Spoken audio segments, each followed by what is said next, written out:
Hey everyone, today we're going to look at page 47, letter A. 8G, solving trigonometric equations. Solving trigonometric equations is similar to what we did in 8F, because eventually we are going to have to use inverse trig functions, what we learned in 8F, in order to solve for an angle. So notice in letter A, sine of theta equals -1, we have a trig function equal to a value. So we can solve it exactly the same way we've solved the other problems in 8F. But notice on our other problems, we have a few other things, like 1 plus cosine equals 1/2. In this case, we have to do a few more steps before we can solve our angle.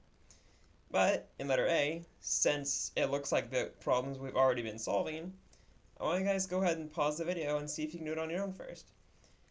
Figure out, again, what angle sine is -1/2 at. Why I mean -1 at. Okay, so let's come back. So remember, if we want to figure out what angle sine is -1 at, we can look at our unit circle.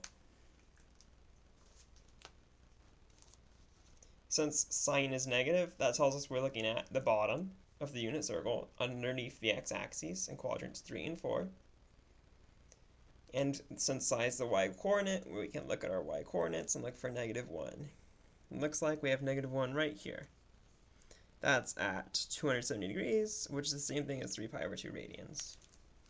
That tells us our answer, or theta, or our angle, equals 270 degrees, which is the same thing as 3 pi over 2 radians. Cool, so there's our answer.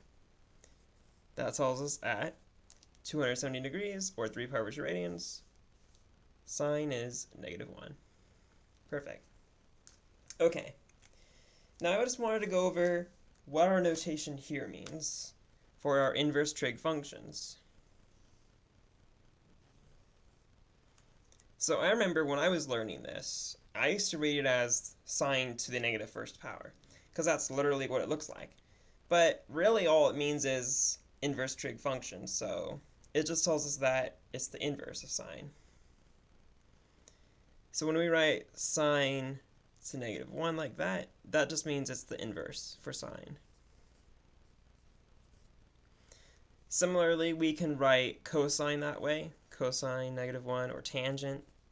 That just means it's the inverse of cosine or the inverse of tangent. In other words, if we have an example like the one we just did, sine of theta equals -1, in higher level math especially, we want to get the angle by itself away from sine. To do that, we would just take the inverse sine of both sides of our equation. If we take the inverse of sine theta, we would just end up getting our angle by itself, like what we want. And then over here, we would have sine, or inverse of sine of -1. And this means exactly the same thing as this. This is just the angle by itself. So it's asking us at what angle is sine -1 at. Just like over here, it was asking us at what angle is sine -1 at. This time we just have our angle by itself. We'll see that a lot in upper level math especially. Okay, so in the next video I'll go over problem B on page 47. Until then, see ya.